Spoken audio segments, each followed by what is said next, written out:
Hi, I'm Cynthia Cruz. Uh, you're joining us today to talk about cyber and privacy questions for BDCs. And today we have one of our, what I would call experts, Michael Bahar, on those issues. Michael, could you give us a little bit of background on yourself? Sure, thanks, Cynthia. So as Cynthia said, I'm Michael Bahar. I'm out of our Washington, D.C. office, and I co-lead our global cybersecurity and data privacy practice. I spent also a good number of years in the government, whether it's on active duty military, at the White House, or at the U.S. House Intelligence Committee. Great. And obviously everybody's seen the headlines and the various cyber attacks or ransomware incidents that have been going on in the last couple months. What are the biggest cyber threats you would see to a BDC right now? You know, it used to be that when I started doing this, I had to scare people to get their attention. And now, precisely as you say, Cynthia, it's almost impossible to pick up a paper without seeing the latest cyber attack. And perhaps, you know, one of the biggest points I can make about, you know, the latest threats are that they are sector, industry, company agnostic, right? This is now a volume-based industry where they're trying to get as many companies as they can on the hook, especially for ransomware, right? The type of attacks that come in, they lock up your systems, they encrypt your systems, and in exchange for the decryption key, they say, pay us, you know, a certain amount in Bitcoin or some other cryptocurrency. Although now, to be honest, they're making it doubly bad because not only are they encrypting your data, they're stealing it first, and they're threatening to release it, publicly release it if you don't pay. So, you know, the bad guys are always evolving, so obviously so must we. But really, you know, it's just so important to be seized of this issue. It's not, you know, it's not one of those things that, oh, it's not going to happen to me. Let's hope it doesn't. But as we like to say, hope is not a plan. So planning is really important, and even very senior executive, even board level involvement is so important. Cynthia? And what, I mean, obviously, BDCs are public companies. They are, you know, they have asset managers who are registered with the SEC. You know, what kind of controls would you say they should have in place to make sure that they're as protected as possible in this kind of environment? It's a great question. And we're hearing that the SEC is going to even put out a new cybersecurity rule, disclosure rule, in around October.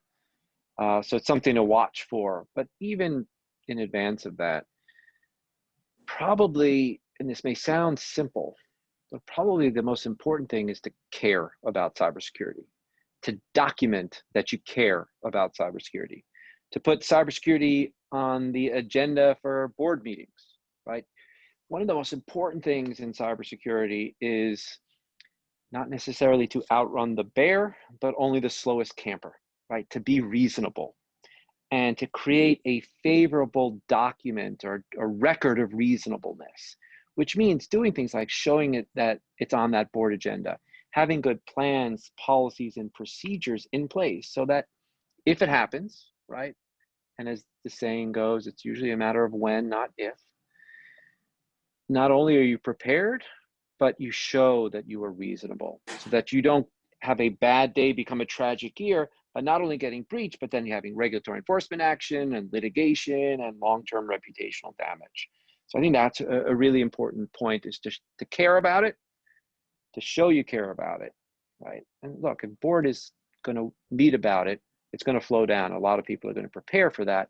And that also has that beneficial effect of making you more cyber secure. Well, and if you had to give just a practice point to somebody like me who is wondering if I should open up or send an email somewhere, what should you be looking for? Is there anything that you can just give us as the things you've seen? Yeah, absolutely. I mean, you definitely want to, if you're thinking about sending an email, right? You definitely want to remind people to avoid clicking on suspicious links in emails, because that's still the #1 vector of attack. And people fall for it all the time, and they're getting better, right? It used to be, you know, you have a Nigerian uncle who wants to send you a certain amount of money. Now, it looks like it's going to come from your firm leadership. It looks like it'll come from the Cynthia Cruz. So your employees are like, if you get an email from Cynthia Cruz, you're going to click on it. So it's really important to do things like hover your mouse over those to make sure it's actually coming from Cynthia Cruz's email address. It's important to do the trainings. Even if it's annual, right? You're not going to drive your click rate down to zero, right? You're never going to get perfection. But two things are going to happen. One, you're going to create a record that you cared enough about this that you did training. And believe me, of all the regulatory enforcement actions that we're defending against now, one of the questions is, did you train your employees? You want to answer yes. Here's the training record. You just slide it across the table without any hesitation. And then move on. Number two, right, you're actually sensitizing people to this more and more and more, which is actually going to be helpful. And then in addition, right, because you're never going to get that number down to zero, right? Somebody's going to have a bad day. Somebody's going to miss their cup of coffee and click on a link that they shouldn't have, is to make sure with your IT folks that you go to a what's called a defense in depth strategy or a zero trust environment, such that, okay, the bad guys can get in over the gate, but they don't get in through the front door. And even if they get in through the front door, they don't get into the cabinet, right? And even if they get in the cabinet, they don't get into the safe with all the crown jewels. So you want to have that sort of setup. So, say for example, I did click on it, unfortunately. What are some of the regulatory consequences of kind of a ransomware, and then possibly, having to pay out to one of these actors? There is tremendous pressure to pay a ransom, right? Not only because the bad guys are holding on to your stuff, your whatever, your confidential information, your personal information, everything you don't want to be stuck, they're holding on to.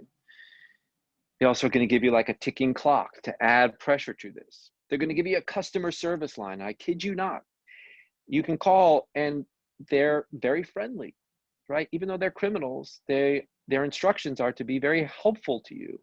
They want to help you. Of course they do, because that's how they get paid. And the pressure is going to be mounting on you to just put this behind you. But one of the most important things to think about from the regulatory side is paying a ransom is not necessarily the easy button, right? It doesn't rewind the clock. So for example, if they've locked up your information that includes personal information, right, private information, you're still likely going to have a regulatory obligation to notify, potentially in 50 states, depending on where it is.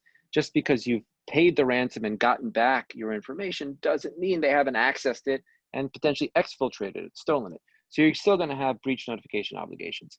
Likely, it's going to have a material impact on you. So you're going to probably have SEC requirements, notification requirements as well.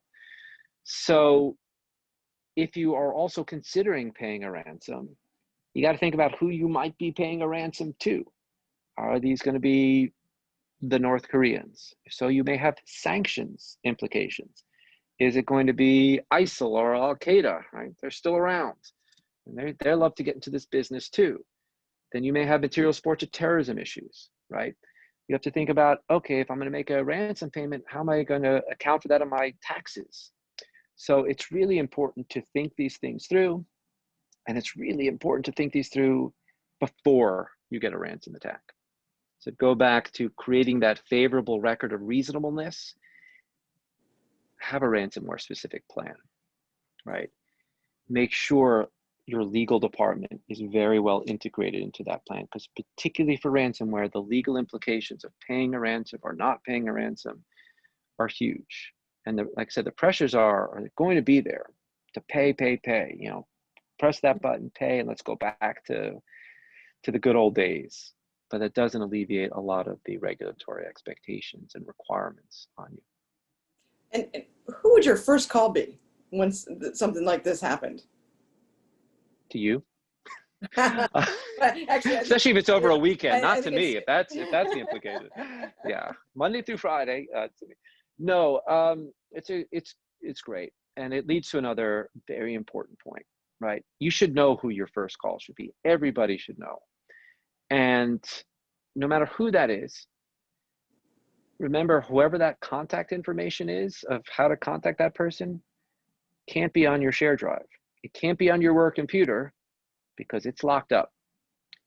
So one of the most important pieces of advice that costs you nothing, right, is to create like a wallet card of the important numbers to call if any type of cyber attack, but certainly a ransomware attack where you don't have access to your firm systems, right? I have some, I'll send it to you. It's free. And just write down whether it's, you're certainly welcome to call me, boom, right? Your cyber forensics, external cyber forensics providers, although you always want to do that through the lawyer, so you've got privilege. Your insurance carrier, if you're insurance, especially if you're considering paying a ransom, you got to make sure they're on board with this first. But if you have that wallet card, if you have that, even your ransomware plan, right, print it out. Many of you are still remote working. If all this stuff is residing in your office, you're out of the fight before it even begins. Keep a copy at home. Hopefully you all are taking summer vacations. Take a copy with you. That's why the value of those wallet cards, so that you not only know who your first call is, but you can actually make that call when you have no systems. I mean, you can absolutely call me because I can find Michael is really the answer. So much for passing the buck. Yeah, there you go. And I will always call back. No, but any other best practices you would suggest to try and avoid this? Any kind of desk procedures or anything along those lines? Look, at the end of the day, the plans are so important. Even if you're able to access them, there's always something that's going to throw you off your plan, and that's okay, right? As I said, I come from a military background, and we say no plan survives contact with the enemy. And look, let's be honest, you're facing a real live adversary here. This is an enemy, right? Unlike a hurricane or an earthquake or some other kind of natural disaster, it's a move, counter move, right? So for example, if they're on your systems, they may have kept some kind of toehold in your systems. So even if you pay the ransom, you should still go through that whole process of cleaning it before you're restoring it. Otherwise, it just could happen again, or the vulnerability could be there for others to opportunistically go in. But if they're on your systems, they're monitoring your emails, right?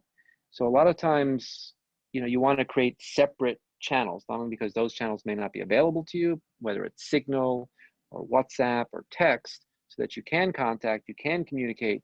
But if you're using, your corporate machines, they may be listening. Now, we've used that to our advantage. We put out a disinformation campaign because we knew they were on there. We wanted to create the impression that we were going to pay because we want to play for time. It's a risky game, but sometimes it works. But you have to realize that, again, you're facing a live adversary. And I think that goes to another important point. A lot of times what I see is people's or companies' cyber incident response plans are largely the same as their hurricane plan or their flood plan. And there's a real difference. Again, because you're playing a live adversary. Again, because you have different regulatory expectations when there's somebody or something accessing your information and locking it up. Well, and you've mentioned a couple times just the cyber threats dovetail somewhat with privacy issues. Maybe you could comment on what would be the most important thing to think about when you're talking about privacy. Yeah, and as much as the cybersecurity threat environment is rapidly evolving, oftentimes in a direction we don't like, right? It's trending negatively. It's getting worse. It's getting more virulent, more complex, more damaging. The regulatory environment is also getting more intense, right? Both from the cybersecurity perspective of what to do if you get struck, or the expectations on you to prove your reasonableness, right? Again, not perfection, but reasonableness. What are you doing?